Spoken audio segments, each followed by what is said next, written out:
잠깐.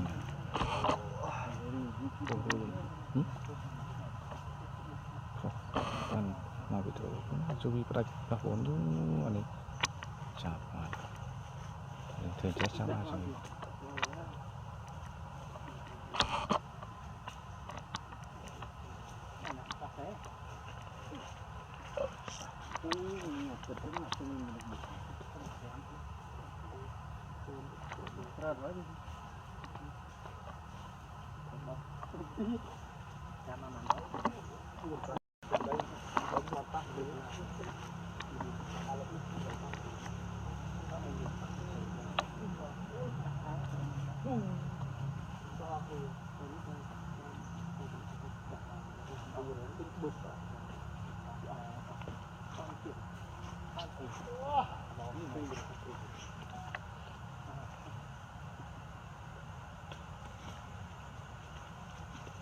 Lang phun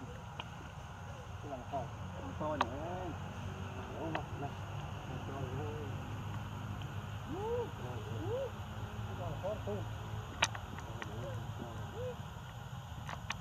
tu tu người ta bốn quát tắt như tu tu lạt rồi cái nào không có đi tắt tu tu cái ở đó to đi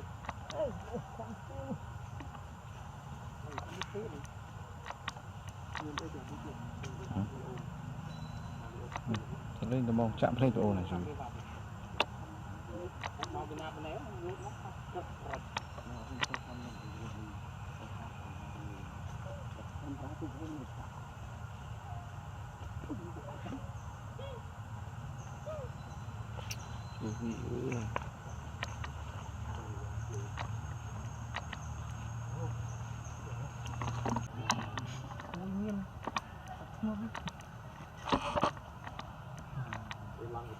mùi này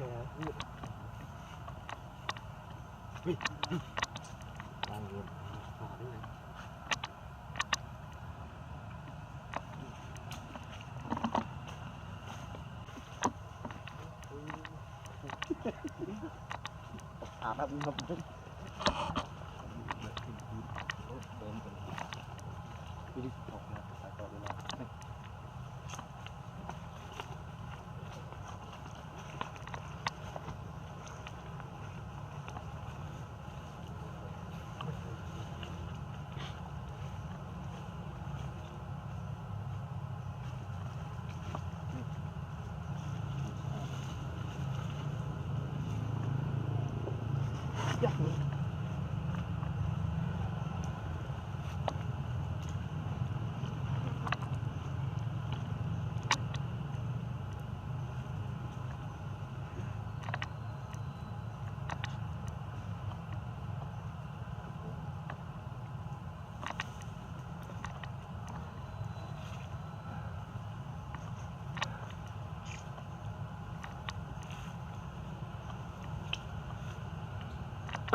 Yes.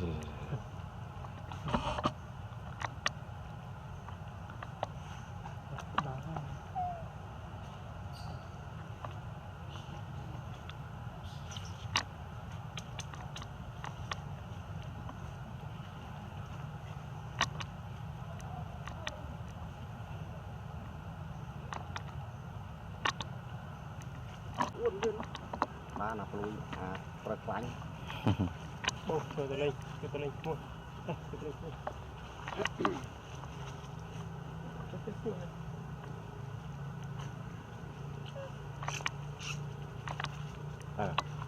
được đột tới đây mới lùi được coi khu thế này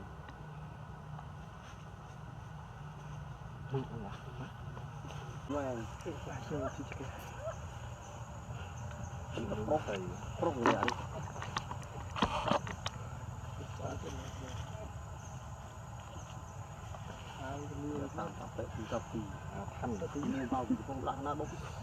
Mana? Pilih aja ruang kantu ya. Oh, vậy hả? Thôi bị khai chuột nào thành lạ xoài. bây giờ ta cho quay đây thì anh bắt cái đuôi ông mai hai đó còn không nó bọc vô non cái thập ăn cái mình kia và còn liên bên này tiệt rồi Mình lên thăm Thái khổ tân Việt đến Thái ở Việt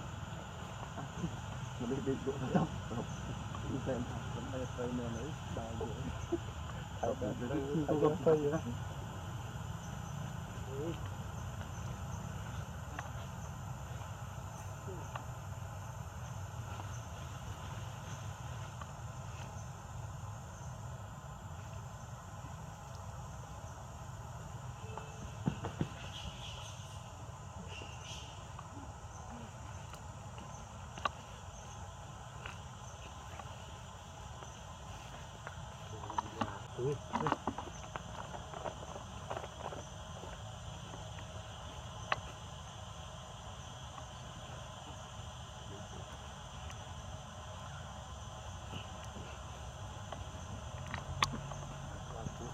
chở châu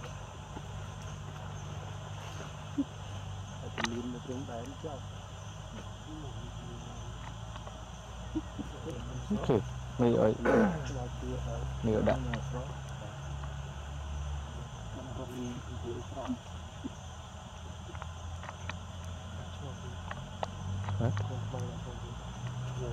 đừng để su về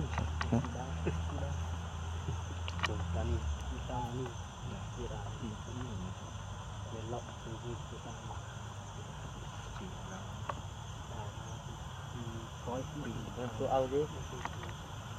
ao đi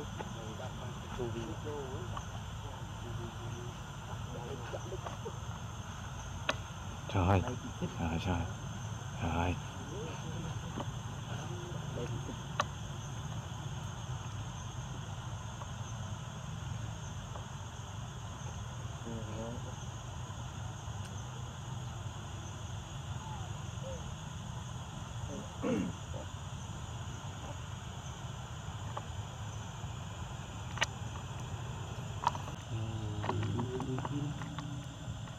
ôm cho nặng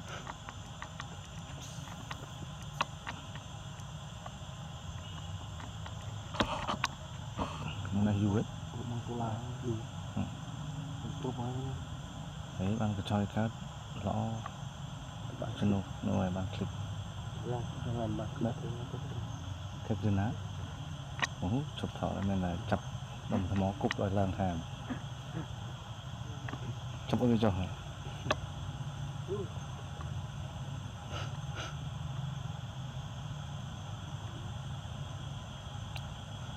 gì cái nó mới ổn lành nè còn khá đi lì mà con bò đi ổn còn ăn môi chút xong đó mua ra bị xuân hết bắt đầu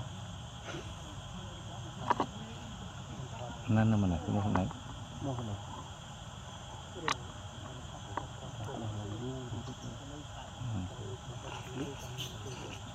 nó bong thứ nhé cái bài nó phi phải cái bong thứ nhé tôi bắt đấy hay chỉ thọ tại anh là sưu gồm nào mỗi trong thọ tại anh là việc này ra được thế này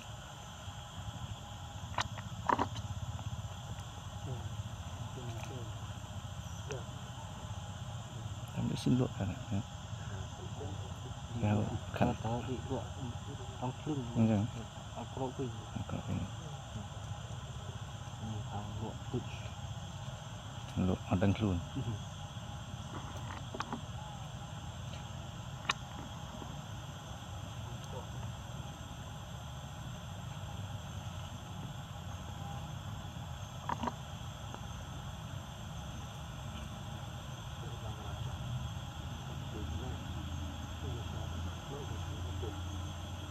quỳ lối sao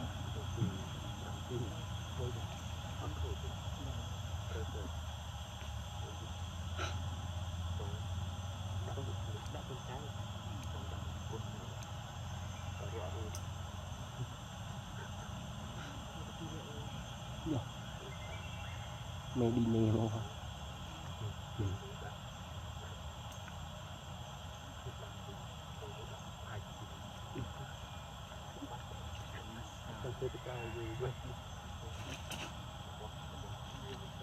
đã muốn cao đảo uẩn các bạn cho thọt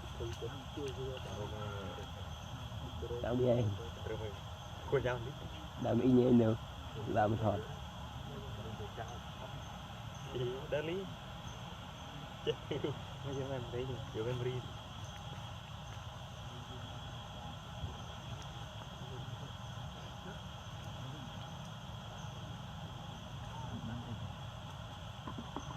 ตัวนี้เป็นอะไร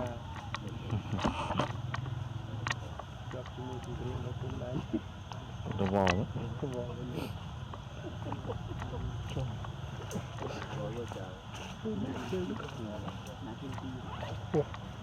rồi em sốc rồi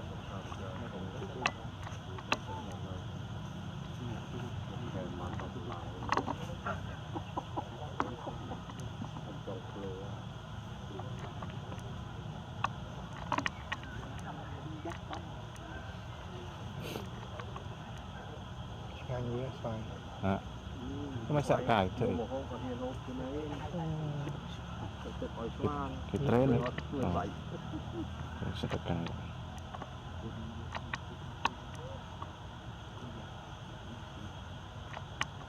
đây cái mà thoát thì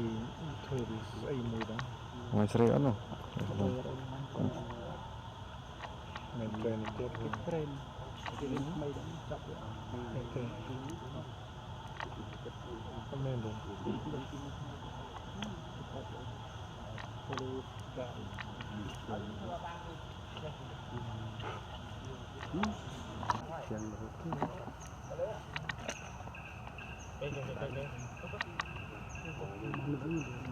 ta tay cái nào này rồi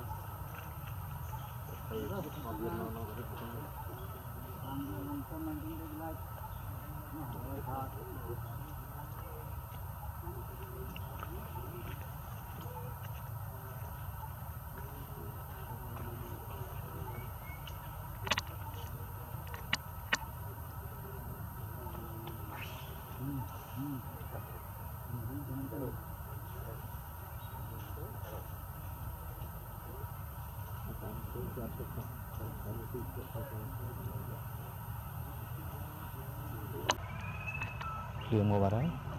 xin thức liền một bà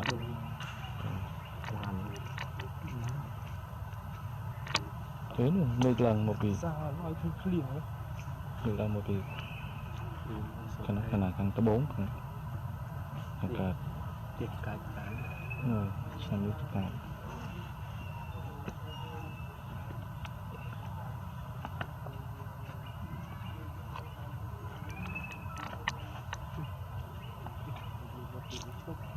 xong hạt bát cùn làm xưa nhau rồi ở đấy có mình ăn cùn sói cả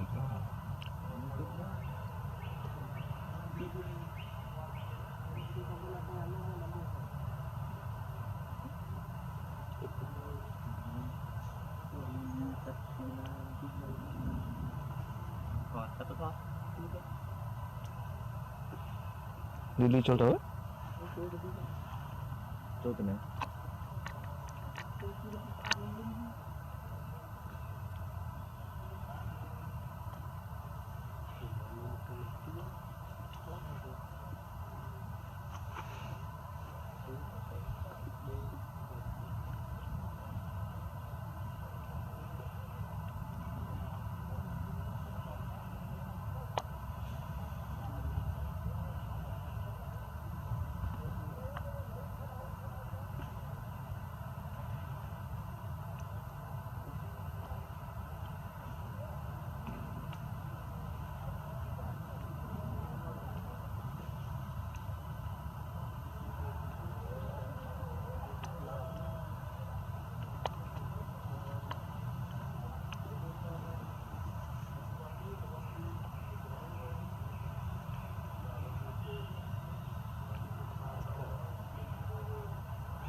ใช้คลื่นกรองนี่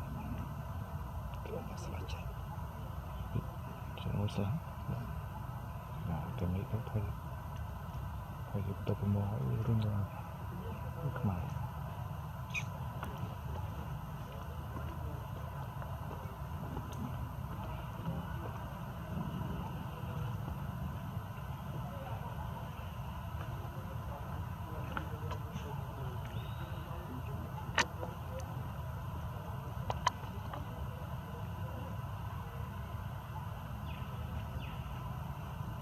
Wow, chưa từng quy slab được cái luôn. ไม่ได้กูนอกอยู่trong ban nôngปังมีลุยนมปังเลยเลย Chưa từng quy slab được cái. อยู่ที่จำจะนมปังเลย Tôi đang ăn tăng trà. มันเป็นลีโอขึ้นโยนตื่นที่นมปังเลยนะนี่ว่าฟลอเรนนี่คือ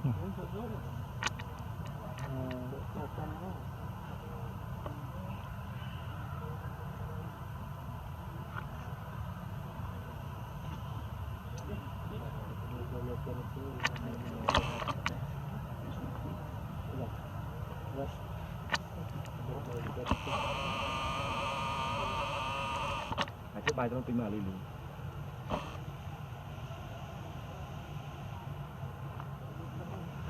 Không sao biết chắc chắc ấy.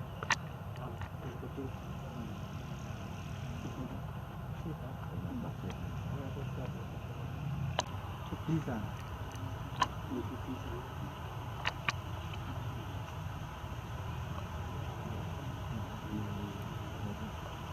nào đấy mà không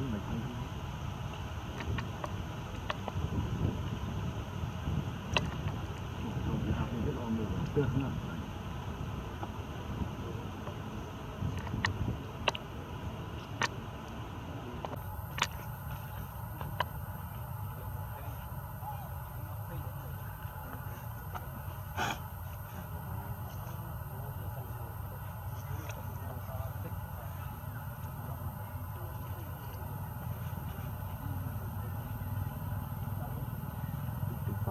Lawan dulu.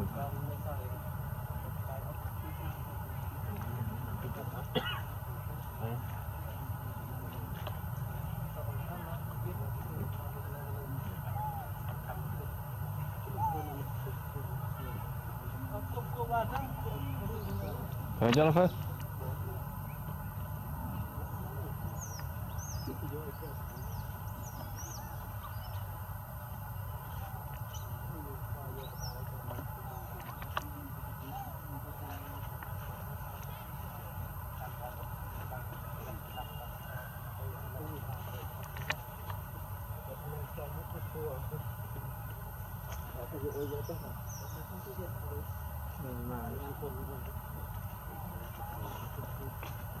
Lau cái Kia.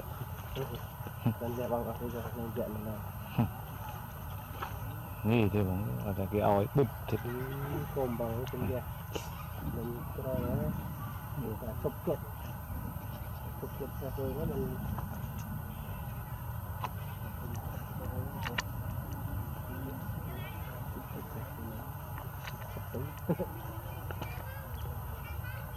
Look. Well, cái chụp cũng bắt ra được. Bạn mình tìm cái cũng có bạn có hiện mình. Cái lai nó thế nào thì thế nào nó rối mồ được nào. Đây bạn cái nhông nó cứ đi đi là cô đó.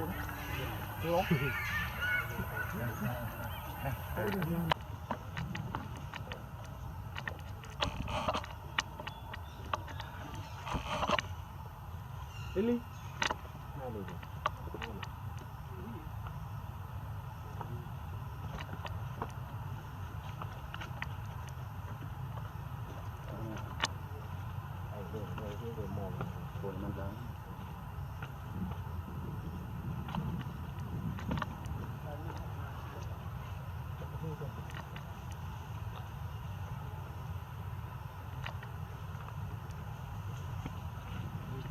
ស្វាយកកបោមិនដើររអ្នកឯងហ្នឹង đời rồi tại nhìn ban អត់ឃើញ đang chụp hình អត់បានមើលវាមែនតើ đôi chút nó khơi rô khơi nhà ăn bò sò sò tại nhìn ban này ยืดเปื่อน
Đầu đọc rồi nhiều đã với chúng người tới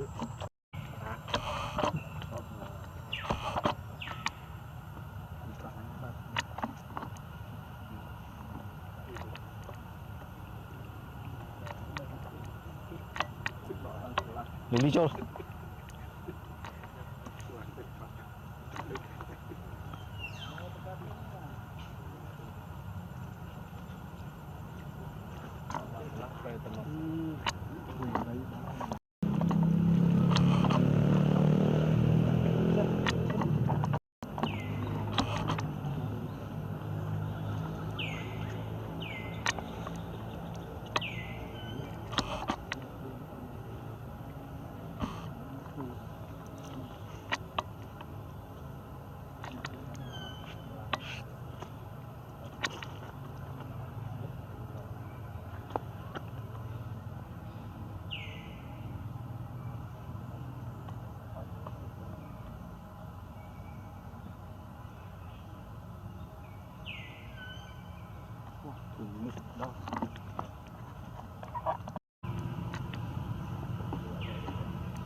đi. Quy không?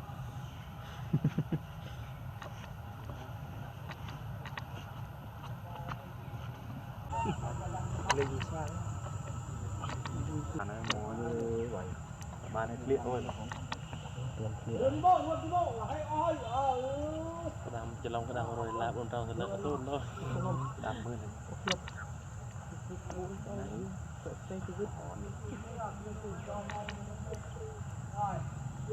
bạn đầu tiên mình tiền đó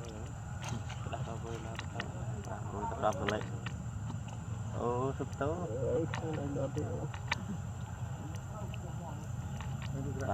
này em nhân đi đặt con đỏ đi ác đó đi đi là cái gì đấy đây bắt chấp em bán vay mình rồi rồi bỏ cái thì hay là lui cả hai cái bờ có là nhìn rồi hết là mở ban nay tí lúc nào nghe chứ lâu trong đây cái có trong chứ cái bố một đấy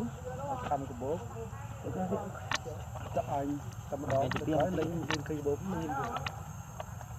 mình thứ ba phải cài cái đó mình thứ ba tầm đó mình đón cầm lên bay bia bia rồi chắc phải cho lên cho nó đi đã đâu không có là đó lịch rồi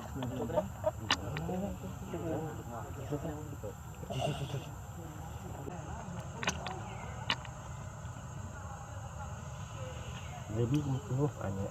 Sama cung thì thằng cho ai nhá nè. linh lì cái chút bác sĩ giật ở riêng thì đủ như chuyện